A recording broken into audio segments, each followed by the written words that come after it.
नमस्कार दोस्तों।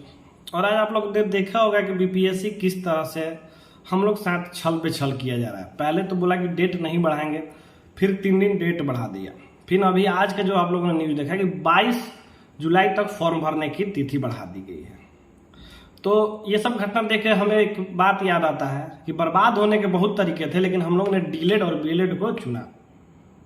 यानी कि बीएड और डीलेड करके हम लोग तो बर्बाद ही हो गए, कुछ बचा नहीं। अब आप कह रहे हैं कि 22 तारीख तक फॉर्म भराएंगे, लेकिन जो हम लोग की जायज मांग है कि एडिट करने का ऑप्शन दीजिए। अब तो एडिट करने का आप ऑप्शन नहीं दीजिएगा, बोलिएगा 22 तक तो फॉर्म बाबू भरा है, कब एडिट कराएंगे, कब एडमिट कराएंगे, कब क्या चेक करेंगे। यानी कि तो आपका सीधी सीधी मानना है कि जो बिहार के अभ्यर्थी हैं उनके साथ छलावा कर रहे हैं। मुझे तो लगता है कि आपका शायद आंकड़ा 10 लाख का है कि जब तक 10 लाख फॉर्म नहीं भराएगा तब तक फॉर्म का डेट आगे बढ़ाते जाएंगे। भले वो 10 लाख 2 साल में फिल हो, चाहे 15 साल में हो, चाहे 5 साल में हो, आपको उससे मतलब नहीं है। मतलब है कि 10 लाख का आंकड़ा पूरा करना चाहिए, जब तक नहीं होगा डेट आगे बढ़ाते जाएंगे। तमाम तरह की घटनाएं नजर आ रही हैं हम लोग के लिए। जो भी शिक्षक अभ्यर्थी 4 साल से इंतजार कर रहे हैं, आज तक हम लोग के साथ कुछ अच्छा नहीं हुआ। नियोजन के मांग करते थे, ठीक है, राज्यकर्मी का दर्जा देने के लिए हम लोग एग्जाम ले रहे हैं, लेकिन वो एग्जाम आप बताइए कैसा कि जिस सीट पे हम लोग का था, हम लोग ने खून बहाया, पसीना बहाया, लाठी खाई, वो सीट किसी को खैरात में बांट दी है। बिहार के जो बच्चे हैं या शिक्षक अभ्यर्थी जो 4 साल से सड़कों पे थे, उनकी पढ़ाई छूटी हुई थी किसी कारणवश, मैंने बहुत सारे कारण हो सकते हैं, उनको पूरे भारत के पहलवानों के साथ लड़वा दिया।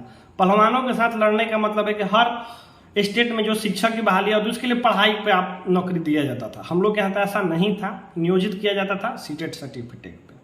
वो लोग का स्टडी का जो पोटेंशियल है हम लोग का है, खुद जानते हैं, सच्चाई जानते हैं हम लोग। कोई बोलेगा कि आप पढ़ने से डर नहीं रहे, लेकिन जो चीज की तैयारी कोई 5 सालों से 7 सालों से करे, वो हम लोग 2 महीना में क्या कबार लेंगे, खुद सोचिए। अमित सुबहानी जी आए थे, कहे कि बिहार के बाहर के बच्चों को ज्यादा सिलेक्शन नहीं होगा। ये किस आधार पे आप कह सकते हैं? आप भविष्य देखते हैं क्या? पर्चा खोलते हैं क्या बागेश्वर धाम जैसा कि पर्चा खोल दिए, बोल दिए कि नहीं, इसे बिहार के बाहर का कम आएगा। छठे चरण में बोलते हैं कि 3000 अभ्यर्थी आया था, तो छठे चरण का भैया भाई लॉजिकल समझा जाए, ब्लॉक वाइज ब्लॉक काउंसलिंग कराना था, तो कोई कन्नौज और राजस्थान से किसी ब्लॉक में नहीं पहुंच पाएगा। लेकिन अभी एग्जाम ऑनलाइन होगा, आराम से आएगा, एग्जाम देगा, ऑनलाइन होगा, मेरिट में आएगा, कहीं जहां बोलिएगा वहीं एक बार जाके जिला स्तर पर, जिला हेडक्वार्टर में उसको कराना पड़ेगा काउंसलिंग। तो कैसे नहीं भीड़ बढ़ेगा। आप कहते हैं कि आर्टिकल 16 का हनन हो जाएगा और हम पूरी तरफ से बहाली ब्लॉक कर देंगे। ये जानकारी आपको है, हम लोग मान गए, एकदम विश्वास हो गया कि ये जानकारी आपको है। लेकिन आपको कोई ये जानकारी नहीं दिया कि 7.5% राजस्थान देता है, 10% मध्य प्रदेश देता है, 10% उत्तराखंड देता है, 10% उत्तर प्रदेश, 10% तमिलनाडु और अदर स्टेट देता है। उत्तराखंड तो देवे नहीं करता है, झारखंड तो अब जाके थोड़ा बहुत देगा। ये जानकारी आपको कोई नहीं दिया, आपका कोई पीए आके नहीं बताया कि ऐसा भी नियम है। आपने कहा कि भाषाई आधार पर जिसका गठन होता है, जो विशेष राज्य का दर्जा है, वो वही 100% में सही लगा देता है। मान लिए, ठीक है। तो भैया जो लोग इस कैटेगरिया में फुलफिल नहीं करते, वो लोग भी अपने बच्चों के लिए, अपने वासियों के लिए 90 से 85% सीट कंजर्व करके रखे हैं। आपने तो वो भी नहीं किया, खैरात जैसा बांट दिया। मुख्यमंत्री जी, हम लोग के काबिलियत में कमी नहीं है, हम लोग आईएएस देते हैं और हम लोग देंगे भी। इसमें से जितने शिक्षक अभ्यर्थी हैं ना, आज शिक्षक बनेंगे तो कल एसडीएम डीएम की परीक्षा की तैयारी करेंगे और ये निकाल के आपको दिखाएंगे। लेकिन हम लोग जो मानसिक पड़ताल ना झेल रहे हैं, आपने एक बार 2019 में बोला था आपके कोर्ट ने, बीच खेल में नियम नहीं बदलते। अभी तो एम्पायर भी बदल दिए, गुल्ली डंडा भी बदल, जो बदलना था सारा चीज बदल दिए, बचा तो कुछ नहीं। आपके पास ये वीडियो बनेगी तो सोचिएगा जरूर। और आप सभी को मैं एक बात भी जानकारी साझा कर देता हूं कि जो ये शायद 17 के बाद से शिक्षक जो मंडल होगा, वो मुख्यमंत्री के शायद मिलने जाएगा। तो हमारी बात को लेकर जो भी सीनियर नेतागण हैं शिक्षक के, उनसे संपर्क हम लोग साधे हुए हैं। हर 1 से 2 दिन में कॉल उन लोगों को करते हैं, बोलते हैं कि सर आप लोग तो हमारे सीनियर हैं, हम लोग आपके जूनियर हैं, एक बार फिर हम लोग विभाग में आ ही जाएंगे, आज नहीं तो कल, तो कम से कम हम लोग का भी मांग आप लोग वहाँ रखिएगा, कम से कम जो बिहार के बच्चों हो उनको डोमिसाइल की सुविधा दीजिए।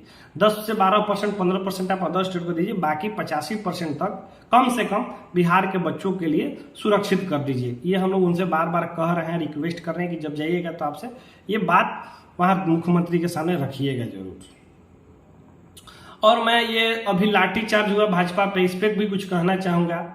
लाठीचार्ज हुआ ठीक है, हम लोग पे भी होता था, अभी कुछ नहीं करते थे तो हम लोग से भी आपको उतनी संवेदनाएं नहीं है, लेकिन मैं आपका धन्यवाद भी करता हूं कि शिक्षक हितों के लिए आपने एक कार्यकर्ता का जान दे दिया,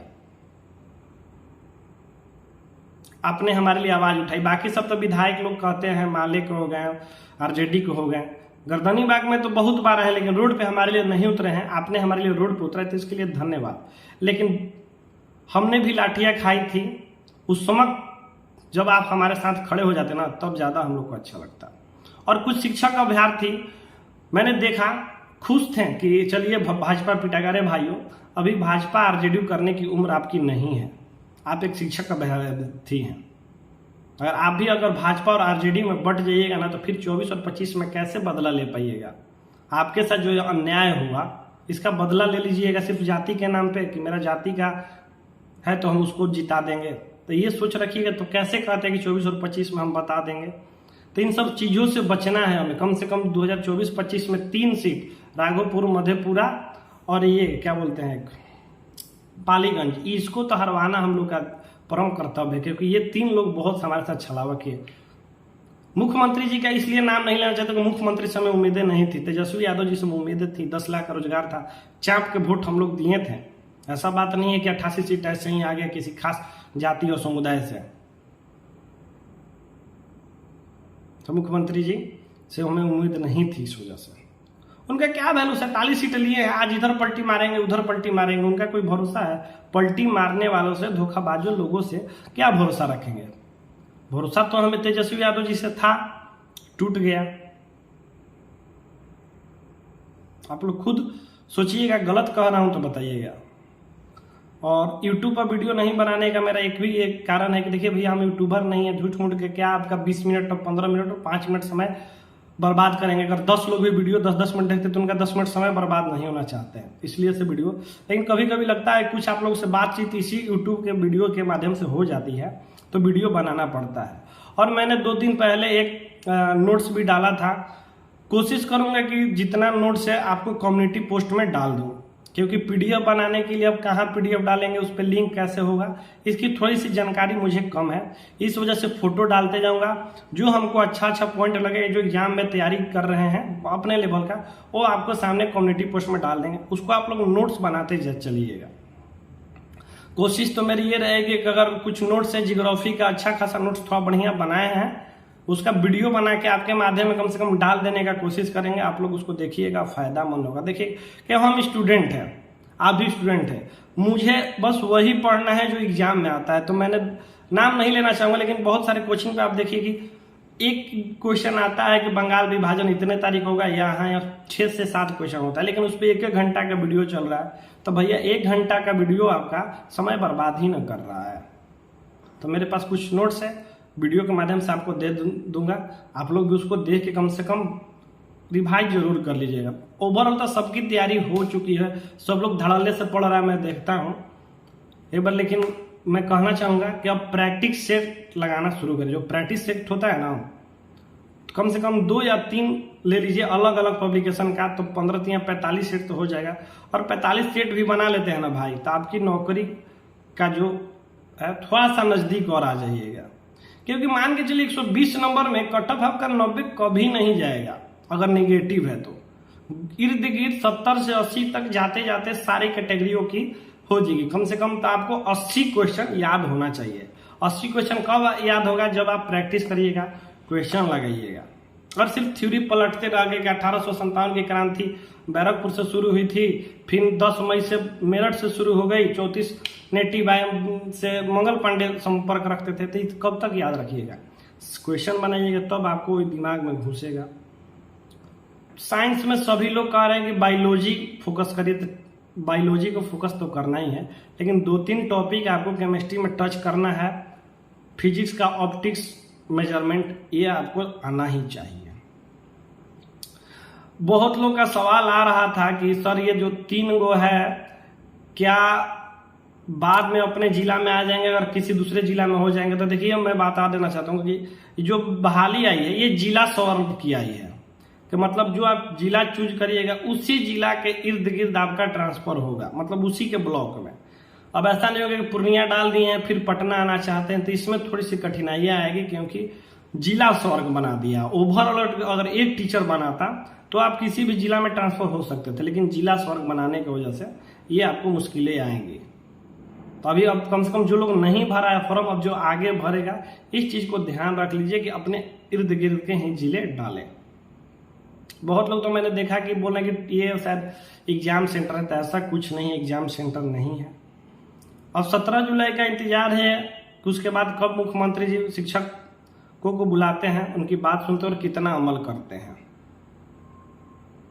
आप लोग भी देखिए क्या होता है क्या नहीं होता है, क्योंकि ये देखिए शिक्षक अभ्यर्थी के साथ जितनी घटना होनी थी घट गई। आंदोलन किए, एग्जाम मिला, केस किए, कुछ नहीं मिला, तो सारी चीजें करके तो थक गए हैं। मैंने तो सोचा था कि कार्बन कॉपी के लिए मुहिम चलाया जाए, लेकिन देखा कि बहुत लोग चाहते हैं कि मुहिम तो चले, लेकिन वो उतना सहयोग नहीं देना चाहते हैं। सबको लगता है कि अगर 1 घंटा हम ट्वीट करेंगे तो मेरा पढ़ाई लॉस हो जाएगा, तो इसलिए हमने भी सोचा कि क्या करें क्या नहीं करें, तो सोचे कि छोड़ देते हैं। जब सारी के ऊपर ये है तो मेरे ऊपर भी है, जब सबको प्रॉब्लम नहीं है तो मेरे को भी नहीं होना चाहिए। आप लोग से यही कहेंगे कि घटना चक्र का जो प्रीवियस ईयर है उसको भी ध्यान से पढ़ लीजिए। धन्यवाद, फिर मिलते हैं वीडियो में, और कोशिश करेंगे कि जो मेरा जियोग्राफी का नोट्स है छोटा छोटा पॉइंट बताएं जो एग्जाम में आता है प्रीवियस ईयर दे के, वो आपके सामने वीडियो के माध्यम से दे देंगे। आप लोग भी थोड़ा सा रिवाइज कर लीजिएगा। धन्यवाद।